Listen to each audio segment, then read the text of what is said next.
Welcome to Behind Them Six. This is your boy Ham Solo. I am with Diana. How are you doing today, girl? I'm doing great, thank you. Thanks for Fan- having me. absolutely fantastic.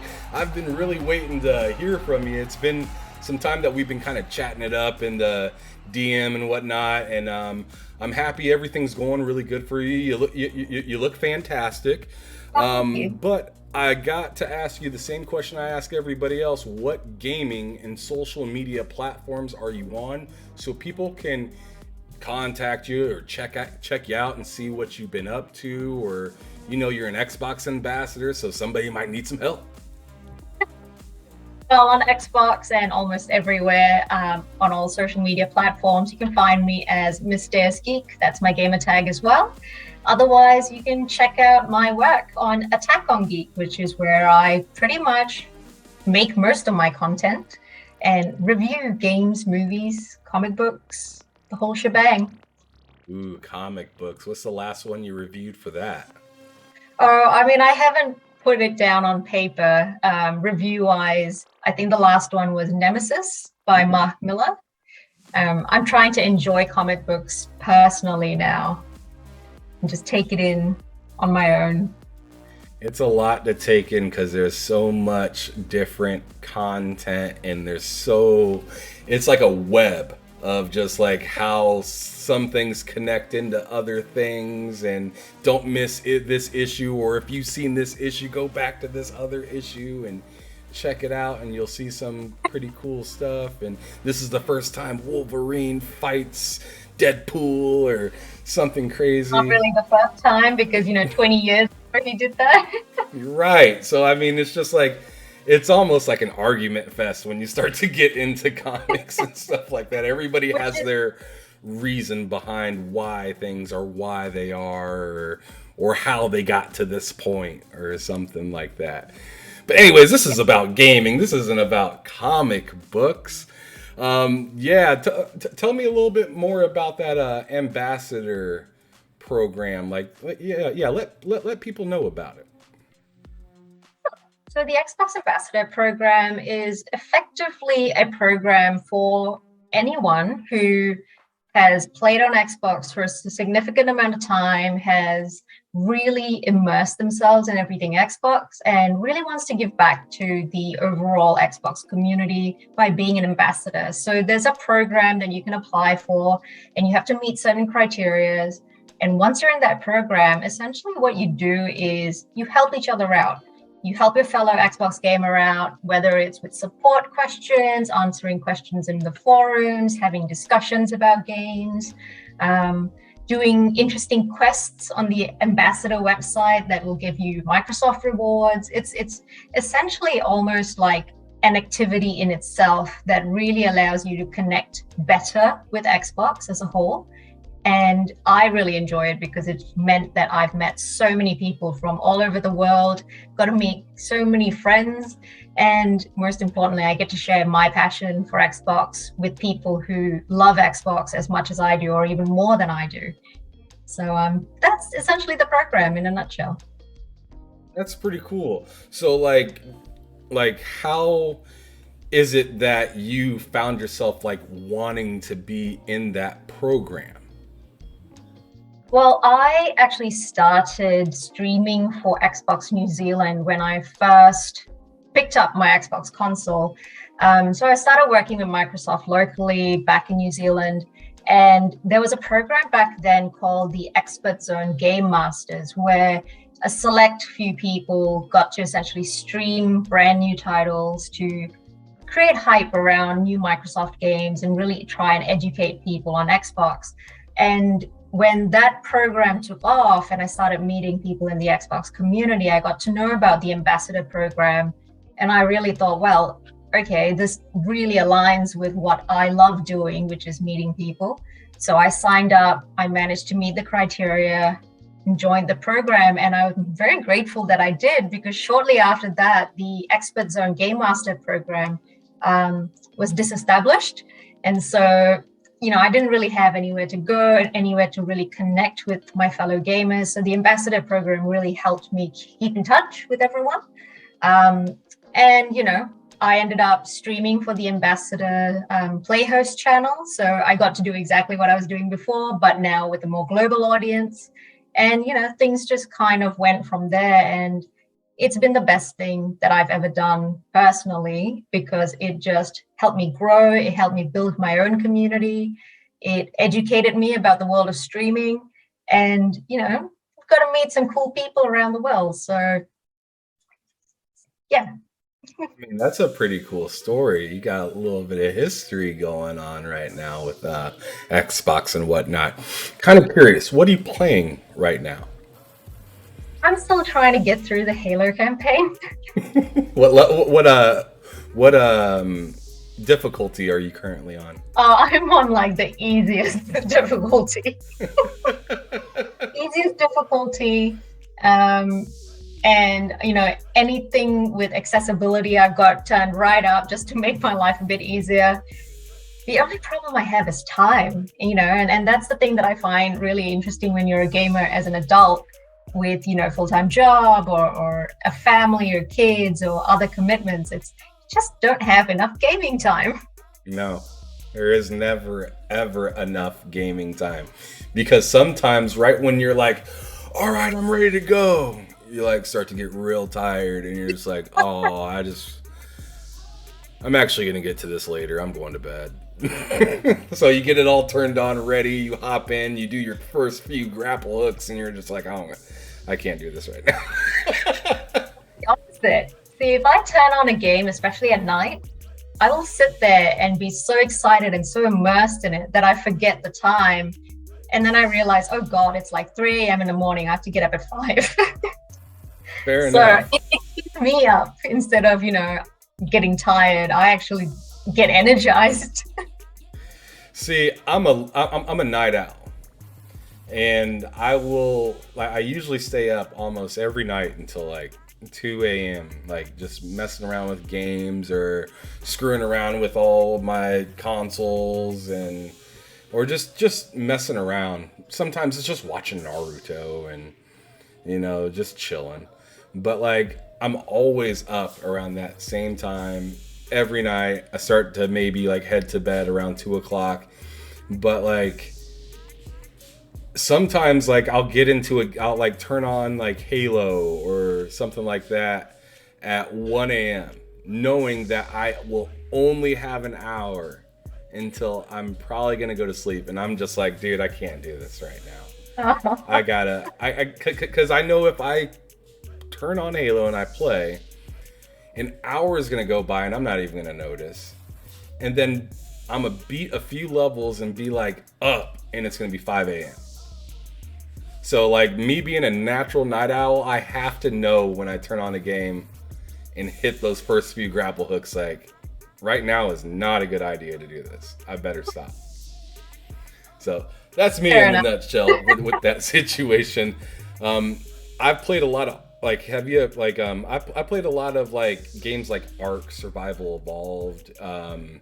What was another game that was really similar with the ships? Don't really remember what it's called, but it's a very similar game. It's not Sea of Thieves, but games like that will turn me into an insomniac, like where I just don't sleep. I will play games, and I got a 4-year-old, so I gotta get some sleep because she will be up and at them. Yeah. But so you're going through Halo as of right now. What part of it are you in currently? What did I just do recently? I don't think I'm very far in, or maybe halfway through. I mean, I just blew up some, can't even remember the name of it off the top of my head, some like oil structure things. Oh, okay. Canisters, I think it is. So you just started blowing up those canisters. So you left the so you left the main like corridor-ish like area, and you're now outside blowing up those canisters of like the first few fobs, I think is what they're called. That's the one. Yeah, so yeah, you got a lot to get through. And I'm definitely going to attempt to 100% everything. So I'm looking everywhere, which is probably why it's taken so long as well. Yes, absolutely. That will happen because you're looking for all the skulls and you don't want to miss nothing. And that's the perfect run to do it in is on because when I go to do that kind of stuff, I'm probably gonna go back to my normal mode. Right now I'm in heroic because I did beat it already. But I'm wondering like I want to make sure I get all this stuff on an easier on an easier difficulty because I don't want to deal with getting, one-shotted by something while I'm trying to pick up a skull somewhere or pick up an audio log or whatever the hell. But moving on, I really want to know where you got Miss Deus Geek from. I mean, I'm guessing Deus Ex. Yes, kind of. Maybe. Kind of. I mean, you're close, but not Okay. quite. Where drive me to the promised land. So most people know that my involvement with games, especially in the industry, comes because of my partner. So a little bit of backstory is I got into writing reviews for games because I got fed up of my partner doing Destiny raids when we were meant to go out on a date. And it's the whole if you can't beat him, join him. This is gonna be So good. he has his gamer tag and his social media profiles and everything as that legend Tom.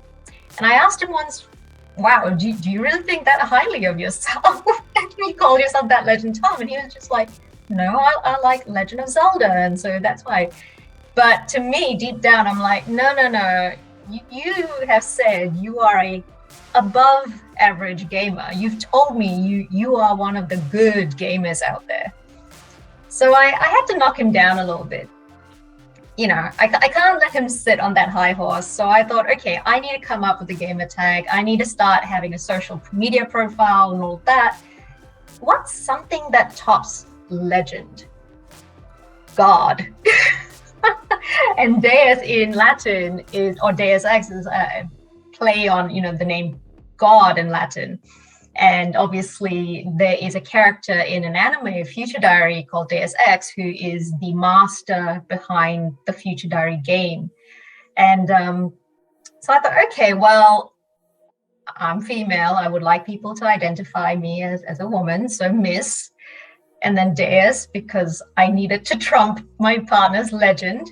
And Geek, because my website name is Attack on Geek. I am a very proud geek. I am all about geekdom.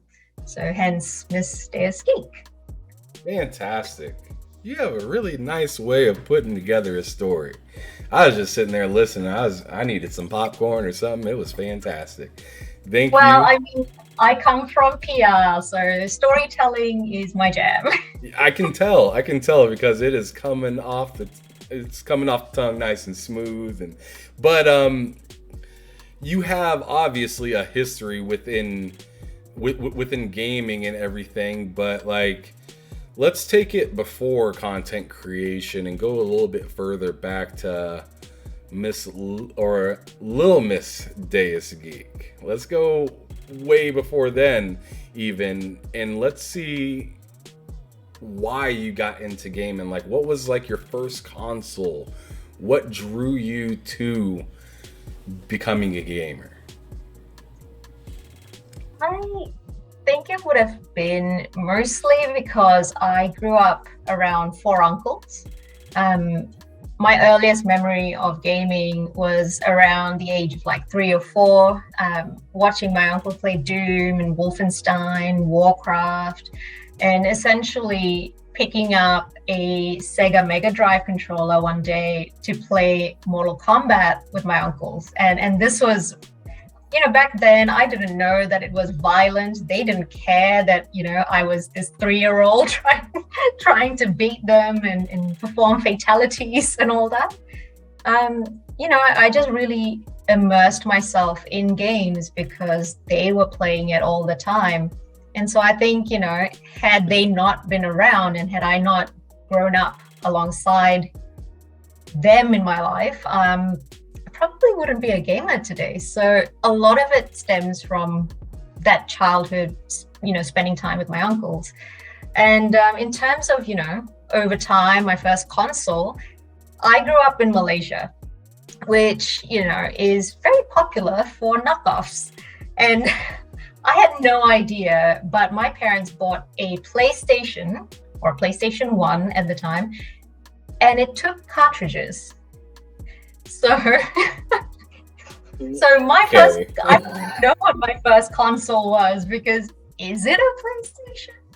It's a cartridge. I've never heard of that.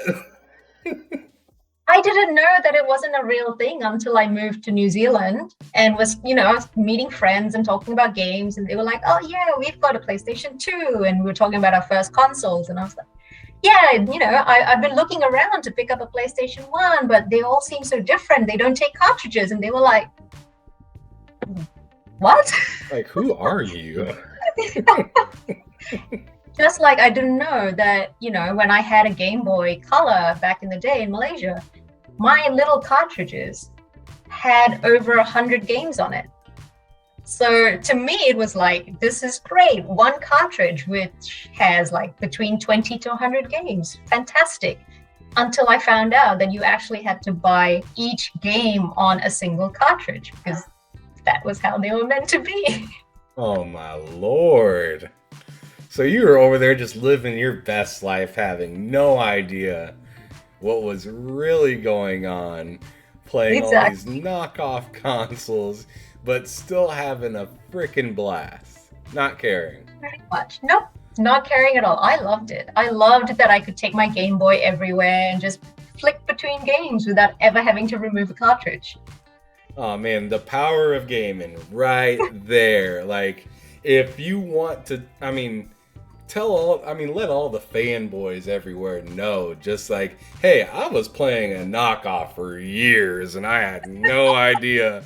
I thought it was a PlayStation, but I was playing Nintendo games, and like I had no idea. Like there was no real care of, and I felt the same way growing up. There was no real care of like console supremacy. I mean, there was. If you want to look, it's always the adults, I guess. It's always the adults that take it just a little further than it needs to go, and the youngins and the kids follow suit. Like, yeah, you tell them. But in actuality, it really just doesn't matter. Just play what you enjoy. Mm-hmm.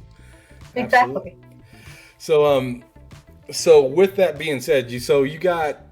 So your first console that you got wasn't even really the console.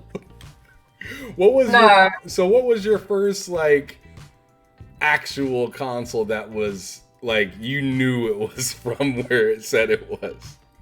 My first actual console was the PS2.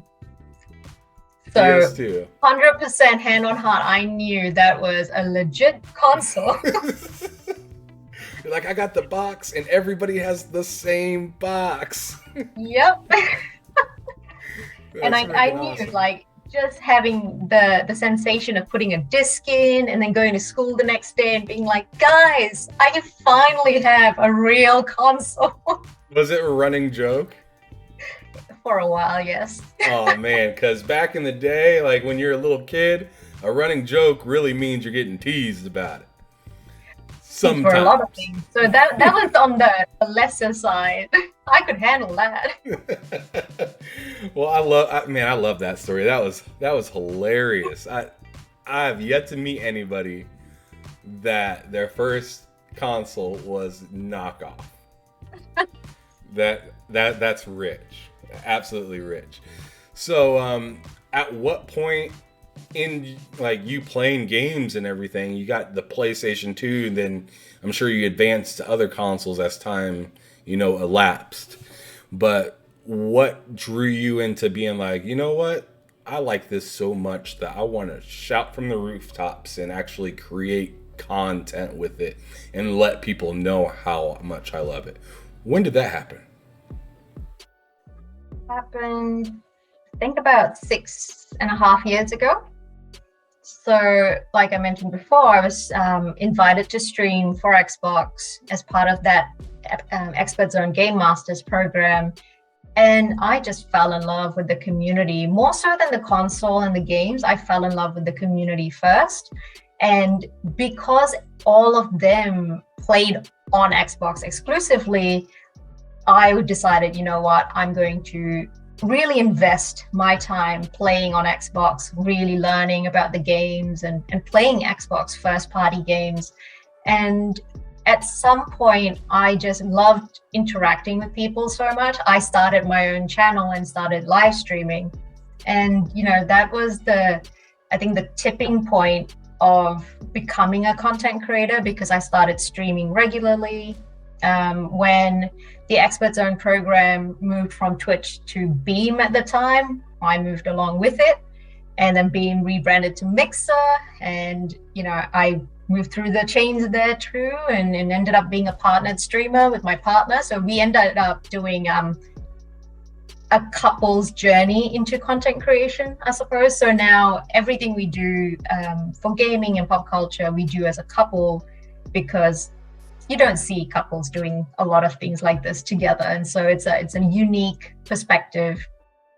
No, I think that's a fantastic perspective, because if anything, there's always there isn't always, but sometimes it seems like more than not that there's always one of the people within the couple that just doesn't like that person games, or doesn't understand why they're a gamer, or nobody does that, that's for children, like kind of thing. Like to actually see a couple that, they got real jobs, they're taking care of life, they got kids or yada yada. I'm not sure if you got kids or not, but like, it's cool to see somebody that's like you doing something that you would think nobody does or anything like that. Like, I'm sure back in the day you didn't see grandmas going out there doing karaoke and everything, but it's 2022. People are out there doing that kind of stuff. You got, older people playing video games and stuff like that, because they came from a generation where that was kind of new and something, and now it is normal. So they're comfortable doing it. And it's really cool. A very cool thing that you're doing. Oh, thank you. I mean, we both enjoy ourselves. It gives us that extra level to our relationship, being able to do something creative for the community together. And like I said, it all happened because of his Destiny raid that went on for hours. See, it starts off angry and gets positive if you just push yourself in front of him. You had to flex on him a little bit, and that made you feel good. And then you're like, you know what? Now I gotta play some games and outdo you in some of these things. Like, you didn't take it as he doesn't care. You just took it as, oh, okay, that's how you're gonna use your time. Okay, I'm gonna best you at using your own time. Pretty much. I think you put it into the way I would love to describe it to people, but I try not to, just so I don't hurt his feelings. All right.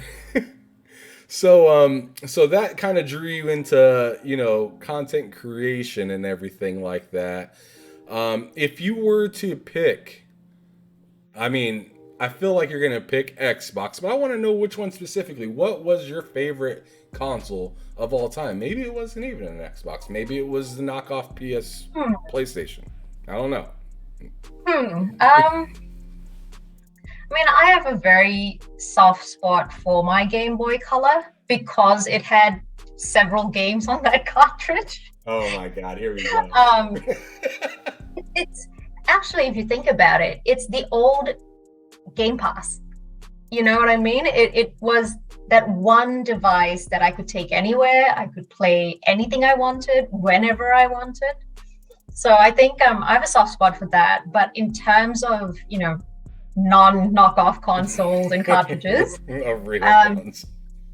I think I spent the most amount of time with my Xbox One. I was very lucky to pick up the Halo 5 limited edition Xbox One console.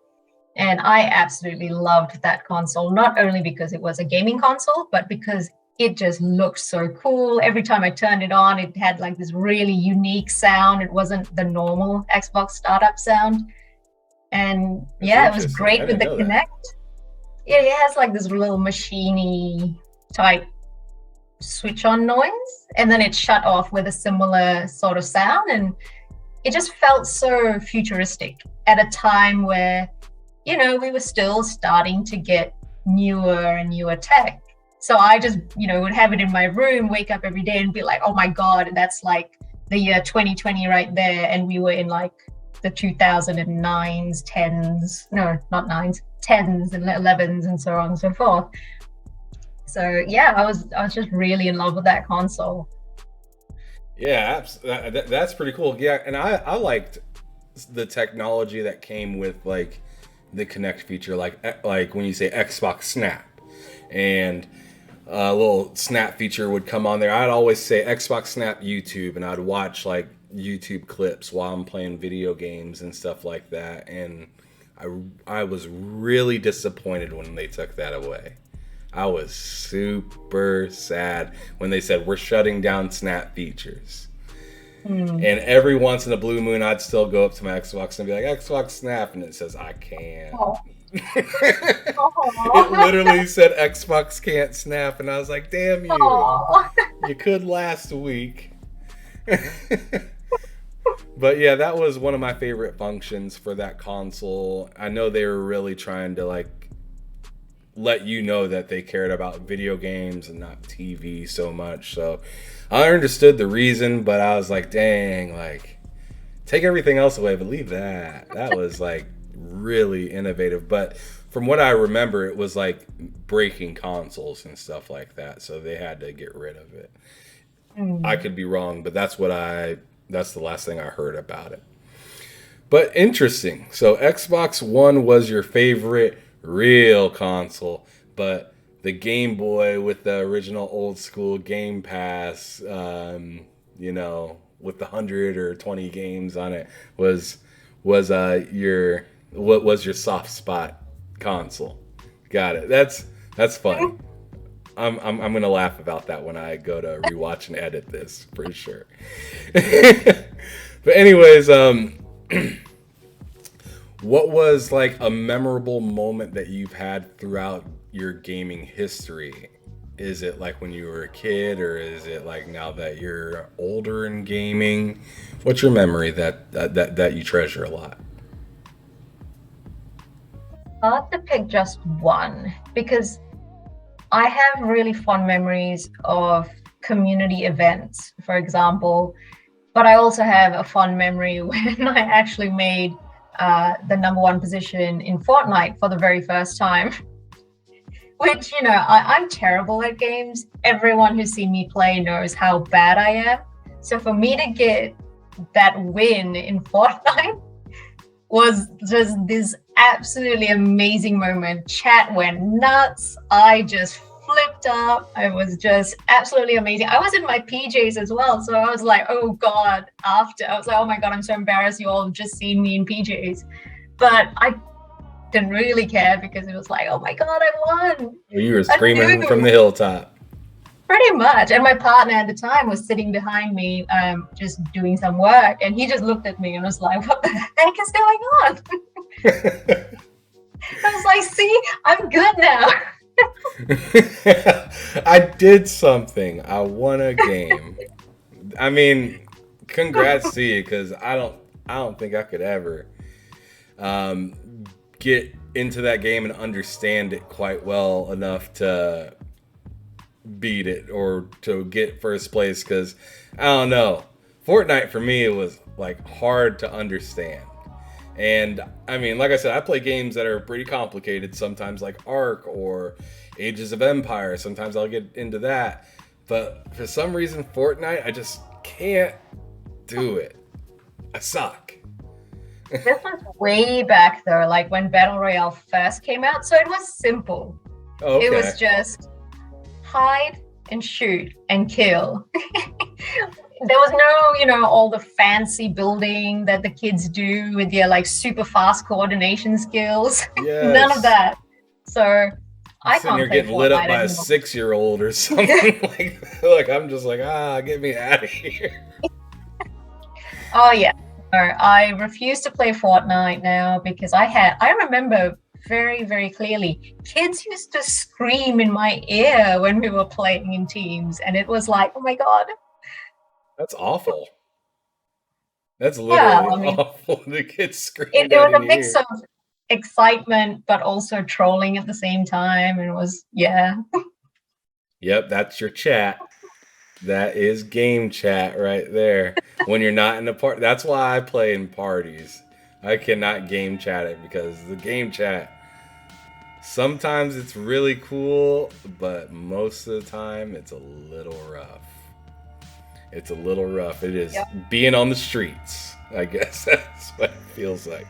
There's nothing more disappointing than being yelled at by like a 12-year-old boy for purely being a woman who's playing a game. Yep, that's awkward. Like, okay, sorry, I'm a girl. Yeah. There's nothing you can say No. to people of that age, and I mean, they're letting it fly because they think it's cool, and Mm. I don't know what they're planning on winning by doing that, but that's their escape, I guess. Who knows what's going on in their household. So Yeah, exactly. but now we're gonna kind of transition it to a little game that I like to play each time that I do this show. I'm going to name the console, and I want you to name the first game that you think of. Okay. Make enough sense? Yep. Now, you said all the way back to Sega Genesis was the first console or one of the early consoles that you played? Hmm? Okay, so let's start out there. What's the first game you think of when you think of the Genesis? Mortal Kombat. I think it was Mortal Kombat 3 specifically. Okay. Was Kung Lao in that game? I don't remember. So I don't recall. No, I don't think so. Don't remember. Maybe that was 2. I don't remember exactly. But anyways, moving on. Let's go to the original Xbox. Halo.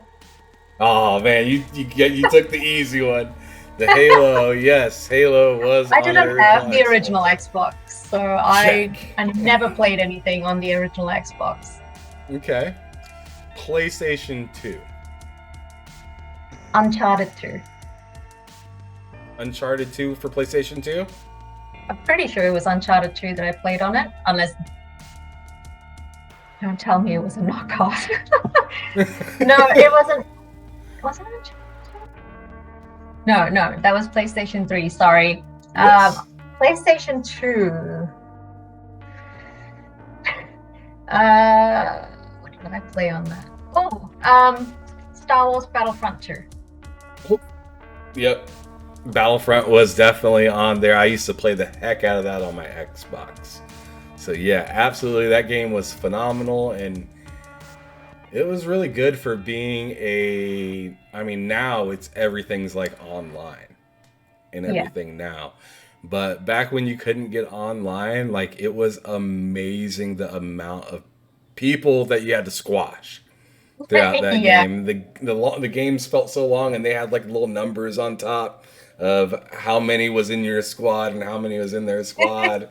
Felt like the fight would never end. And the music was great. I loved playing in Mos Eisley with the forgotten the name, the Cantina soundtrack. And you're playing as like, sorry? I said I'm bad with remembering that stuff. I'm pretty sure it was the Cantina theme that was playing as you go around as like Darth Maul and you go and kill all the droids. It was just such a good game. It was fantastic. But let's move forward to the Xbox 360. I didn't have that either, so I don't recall any games that were on it. And I don't want to randomly blurt out any games that may or may not have been on it. I mean, I'm assuming there was a Halo for that too. Check. Banjo and Kazooie, maybe? Check. You got it. Halo, you win. All right, and then now let's go a little bit forward to the Xbox One. Overwatch. Overwatch. Did you get I pretty deep into love that? Overwatch. I was very deep into that with my Xbox One. So, are you really excited for a new Overwatch to come out, or did you fall out? I'm conflicted. I loved the game, but the company's practices aren't something I agree with. And so it's really hard. It's really disappointing and almost heartbreaking because I really want the new one, but I don't feel comfortable picking it up Fair enough. for that reason. I mean, that is a very fair point, and there's not a lot of people that are willing to, I mean, everyone's willing to, announce something when they see, oh, that's bad, that's bad, that's bad, but then they give them money. Yeah. So then, is it really that bad? Mm, And yeah. it's weird, and sometimes it's hard because like that there's a lot of good people that work there, and there's a lot of great people that worked on the game to get it figured out and pushed out in a timely manner. But like that like 90% of that money is not going to them. They're getting pennies out of that game, and the real chunk of the money is going to the big names, the head honchos, the people that lay off a bunch of people and take the bonus. Like those are the kind of people that are getting that kind of money. So yeah, absolutely. Practice what you preach and continue in that direction, because people need to vote more with their wallets and not vote on Twitter, because Twitter is not a place to do that. I mean, you might perk some ears up, but real change happens in the pocket of the companies. Like any company. I mean, hell, the government is a perfect example of don't care what you gotta say, pay me. So like we gotta take you gotta take these corporations the same way. It doesn't matter. You can yell from the rooftop about how much they suck and how they're not doing people right and they're laying off and they're inappropriate with women or race or something like that, but like they're sweeping things under the rug with your cash. Your cash is the mop, and it is all over the place. Yeah. So exactly. I like what you said with that, how you wish you could like that game more than you do right now, but because the surrounding things going around it, which sucks, which really, really sucks.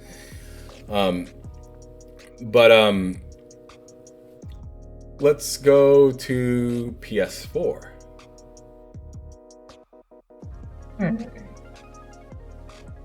Oh, another tough one. Played Uncharted 4 on the PS4, but it's the first game that comes to mind, but it may not necessarily be the best game. Okay, that's fair. That's fair. I didn't ask you what your favorite game was. I asked you what the first game that comes to mind is. So you technically knocked it out the park again. Good job. And then the last one I'm going to end on is Series S and X. And keep in mind, I want this last one to be future and current games. What's the first thing you think of when you think of Series S and X? The first game that comes to mind that's currently out is Assassin's Creed Valhalla. It's the first game I played on those consoles. And future game, I haven't played The Gunk. And I know that it's not a future game, it's out, but I haven't played it. So is that future enough? That's future enough. If you haven't played it, you haven't played it. here's a question I haven't asked anybody. What's the best game you've played this year that didn't come out this year? Or I shouldn't say this year, 2021. Okay. Technically, Quake, the original Quake, Oh boy. got put on Game Pass. Oh boy, that's old. You went way back. Oh, I grew up with games like that. That's the kind of game my uncles used to play. So when I saw it on Game Pass, I was like, yes, I'm playing that. That's cool. I didn't expect that. I didn't expect that. That's pretty cool. I don't know what I was expecting, but it wasn't that. All right. So throughout all your games, I'm sure you have certain types of games that you just don't mess with. What type of game do you not like to play? What's a game that somebody would pick up and you just be like, I don't want to play that. Nah, I'm good. Probably a sports game, so like your FIFAs or your Maddens. More often than not, it would be a sports game. And maybe from time to time a JRPG here and there. Not for me. Not a big fan. No, never got into it. Okay. Like all JRPGs or like just like turn-based kind of things? Bit of a mix. It really depends. If it has a story, I'll try it out. But if it's just, turn-based or you just hack and slash type content, and it's like, okay, well, not for me. Got it. That was a nice quick answer right there. Love it. But let's go back to 2021 again, and I want you to pick the 3 best games that you played within that year. What were your 3 best games, and then pick one that is the best out of the 3. Well, technically 2021. So I did play Assassin's Creed Valhalla into 2021 as well. I started the Halo campaign in 2021 and Forza Horizon 5. I really liked that too. And what game would you put on Rushmore for that year? Probably the Halo campaign. I was so enamored with it. It was absolutely brilliant. I haven't finished it, but from what I have played, chef's kiss. It's really cool. Looks fantastic.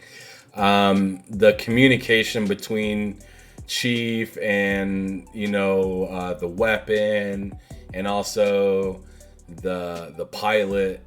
It's really interesting and pretty intriguing, and kind of draws you in a little bit.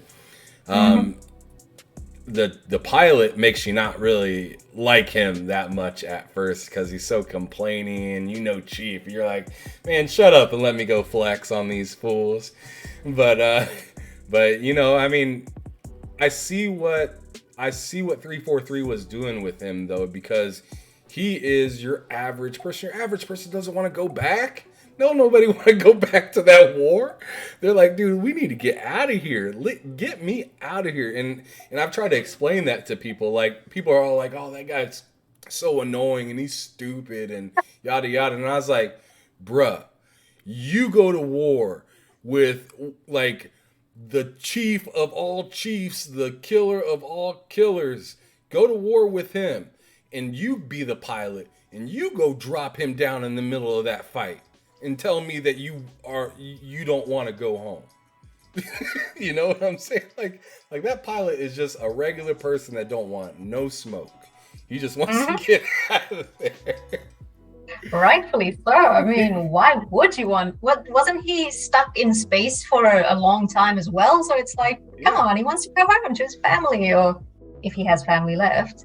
Right. So yeah, he doesn't even know like what's going on Earth and like his family and stuff like that. All he had was that like pocket watch kind of thing that like popped up as like family and whatnot. So yeah, I mean, like I don't understand everyone's gripe with him. I understand, he is kind of annoying and whiny, but I would be too if I was stuck in space, cold as hell on on a ship, and then, you know, some crazy chief approaches me and says, "Nah, let's go kill." Nah, man, I don't want to go kill. I want to leave. but but so now we're hitting 2022. We have the delay of Stalker 2 into December, which is a total bummer. I was really excited to play that upcoming here in April, but I kind of got to know, what is your most anticipated game for this entire year? This entire year. There's another tough one because there's a few. There's quite a few. Okay. Horizon. How about you list three? List three. Okay. Three I can do. So Forbidden Horizon West, which comes out next month. So I'm super excited. Yep. Ghostwire Tokyo, which is a lot of people forgot about that game. A lot of people forgot about that game. Well, I mean, we haven't seen all that much. We don't even have a release date, but it's sometime this year, so that's on my list. And I think Sifu would be a next one because I just want to beat someone up with my kung fu skills. Right? Doesn't that look cool? I mean, like, It really does. I'm scared to be an old fogey really fast because, you know, every time you die, you get older. And I like to get in there and fight. And I have a feeling that it's going to be one of those games where you can't just hop in the center and Bruce Lee everyone. Like, Bruce Lee had those movies where he'd have like 20 people circling him and they'd all, you know, attack him kind of like 1 or 2 or 3 at a time. But I have a feeling in Sifu, if you do that, they're all 20 going to attack you at one time and you're just going to die over and over. You're gonna have like gray hair each time you land a punch. You just get a gray strand of hair. Yeah, you're just like, oh man, what happened? How'd I get all this gray? Why is my hair so long all of a sudden? But yeah, that game looks really cool. That game looks really interesting. But yeah, I didn't even think about Ghostwire going back to it. We got a really short trailer on that. I thought it was like last year or something like that. He was like doing like the hand signals or something like that. But isn't that game coming out for PlayStation first? Or is it a PlayStation only game? Or I don't remember. I'm not sure. I mean, it's definitely coming out on PlayStation. I'm not sure if it's exclusive to PlayStation or if it's a timed exclusive. Right. And PlayStation loves to do those timed exclusives. They I mean, that's like their bread and butter is timed exclusives. Deathloop, I'm excited to get that on Game Pass finally this year. So that'll be kind of cool. Yeah. That's just gonna squeeze on in there like nothing happened. Yeah, exactly. It's like, oh, Deathloop's on there. Right. That's really interesting, but like, I'm kind of wondering, like, if you were to go back to your past, maybe it's something that I've never heard of because you had fake Game Boys and PlayStations. But like, what is 2 games that you would like to bring back and revitalize to become a 2022 banger on a PlayStation or Xbox now? Being worked on for the Switch, but I loved playing House of the Dead, which I played it on a PC. Again, I don't know if it ever came out on PC, but I played it on a PC and absolutely loved it. In fact, I don't even care if they don't update the graphics or anything. I don't care. I just love the game so much. I would love to play it on an Xbox or a PlayStation. I think a Switch would be quite hard because of the Joy-Con controllers, but yeah, I really want that one. And yeah, you break those Joy-Cons real quick. That's another one.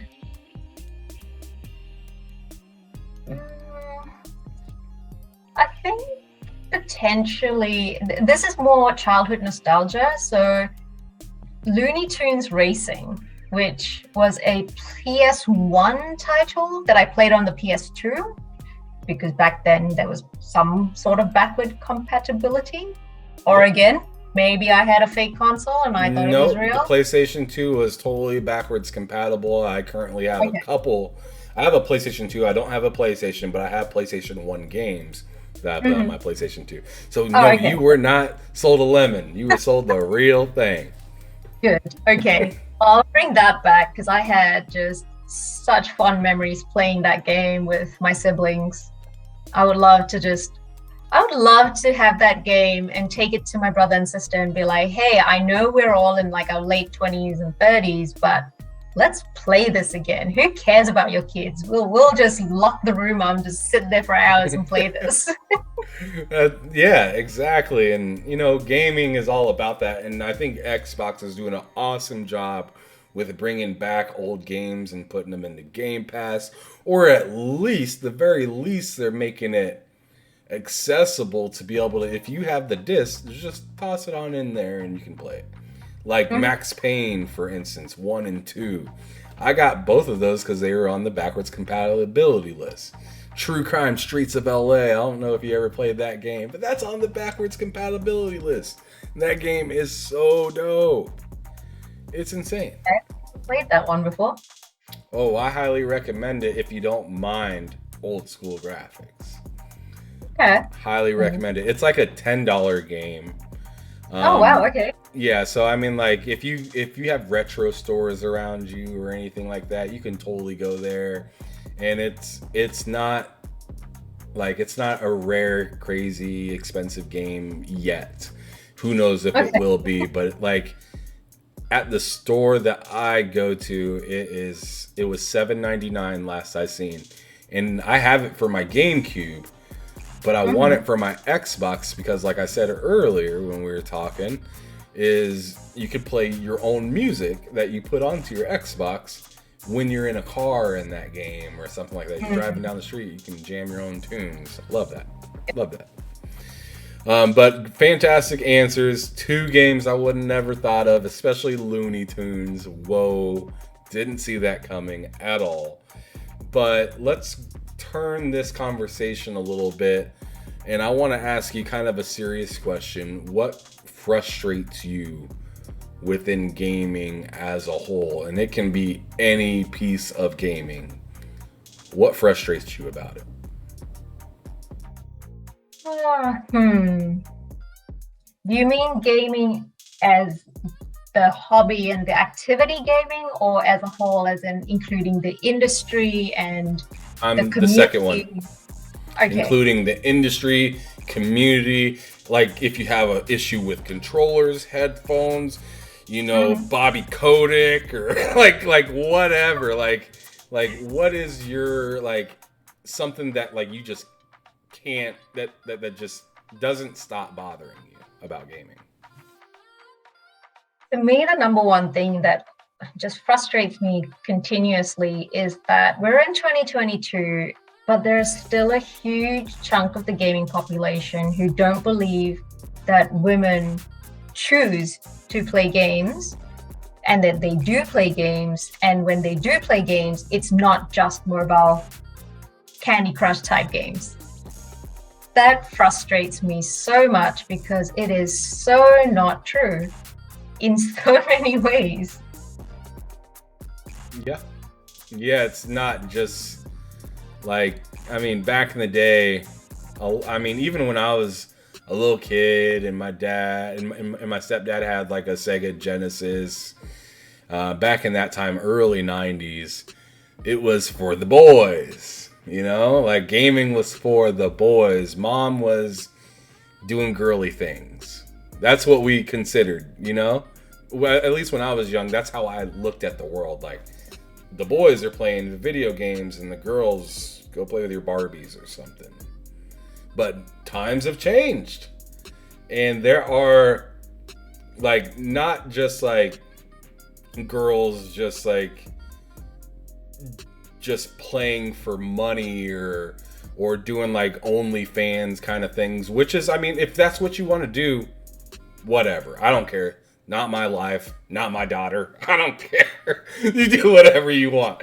But like, there are real gamers out there that are crushing it, that are competitive, badass gamers. Um, I mean, there is no more it's for the boys, it's for everyone now. And it just kind Right. of is what it Yeah. is. And some people have a hard time understanding that. And yeah, it is sad. Mhm. Very much so. So, so let's move away from that negativity and let's go back to the positive area. And let me ask you, what would be a dream come true for you in gaming as a whole?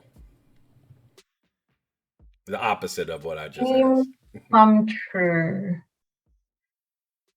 I would love to see every household play games. I think it's such a strong way to bond with not just your siblings or with friends, but with your parents, with your grandparents. I think that every household needs to embrace gaming as an activity, whether it's only a few members of the family, whether it's a whole family activity. It's such a powerful way to bring people together. And, it can be any game. Doesn't matter what it is. It can be violent, it can be, playing Wordle, which is kind of a game. Things like that are what Digital I grew up with. Monopoly. Exactly. Anything. Board games, card games, trading card games, whatever they may be. Gaming is just such a good, technically positive hobby that I think everyone in the world should be able to play. And, I would love for it to all be affordable so that any age group, anyone, regardless of their income levels or their financial status, can play. That would be a dream. That's a good dream. Very positive dream.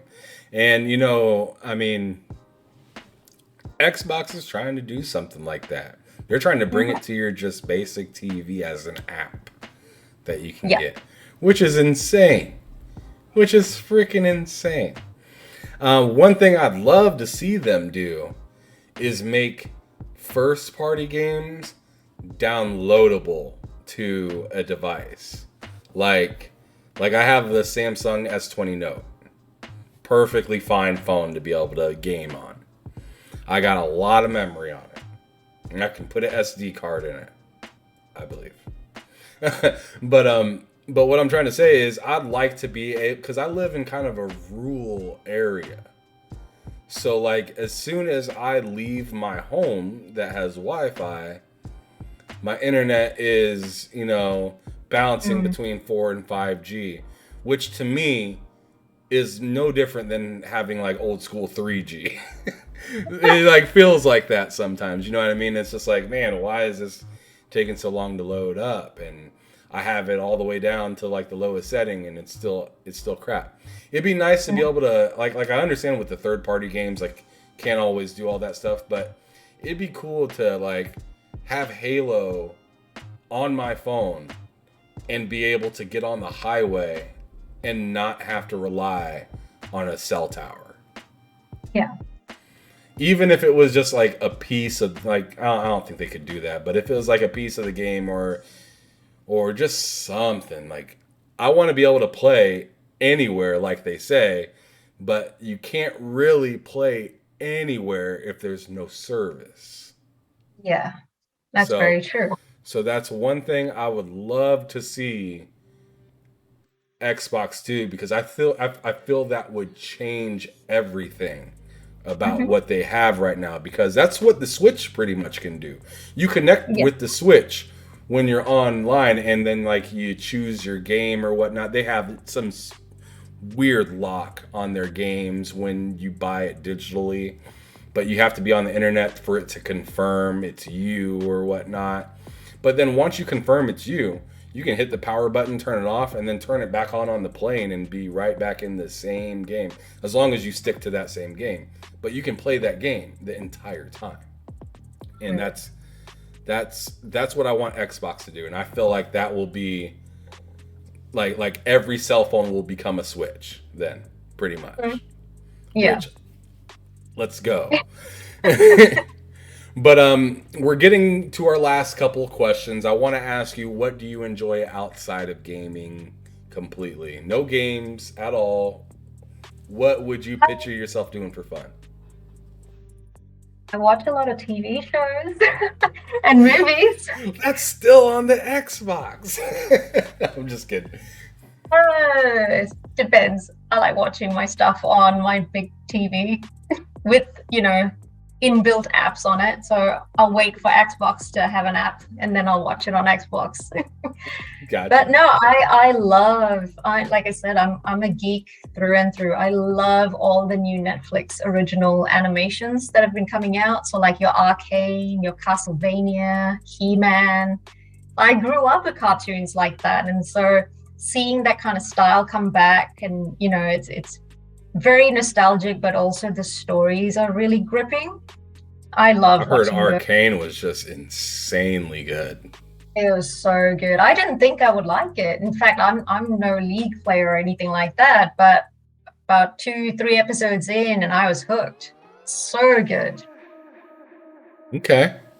So you're a TV buff. TV buff, movie buff. Otherwise, if I'm not doing that, and if the pandemic wasn't around, I would spend most of my time at the gym because I love just getting those endorphins in and working out and just feeling like I'm being kind and healthy to myself. You guys aren't under any kind of lockdown or anything right now, are you? Not at this point, but it's coming though. Like it feels like it's coming again. Yeah, definitely think it's going to come soon, but hopefully not. Cross your fingers. Yep, cross fingers, cross toes. We've been in a 260 something day lockdown, so I don't think we can afford to go back. Oof. That's cringe. That is, yep. The 4 walls you see here is all I've seen in the past 2 years. Oh my goodness, that's insane. What's like something that's fun about you that nobody knows about or nobody would guess? Do you have any kind of weird quirks or anything that's pretty cool? I don't know. I have a very wide variety of interests. So like, I am a geek and I love all that pop culture stuff, but I play the guitar, I can play the drums, so I love music. Wow. I used to do Indian traditional dancing growing up. Not that I can do it anymore, but it's a fun fact. And I love being creative and just, coloring, painting, writing fan fiction. I love to just You like things. You just like things. I like things. I do. I just like just any. There are a few things I don't like, I will say. A few things I don't like, but most things I like. You can find some enjoyment in most things. Yeah. Definitely. Really cool. Well, the last thing I'm going to tie this up with is I'm going to have you describe gaming for me by using just 3 words. That's a tough one. You're asking a writer to describe something that would be nice, a long story, into just 3 words? Yes, I am. Okay. Do I have to include, like, this is what gaming is, or like gaming and then 2 words? Or is it gaming and then 3 words? It's literally 3 words. I'm crushing the writer right now, and it feels so good. Oh my gosh. So many words. Oh God. I mean, I could go really basic and I'd feel really bad about myself with saying gaming is fun. 3 words. But it's so average. Is that how you're going to leave it? Oh.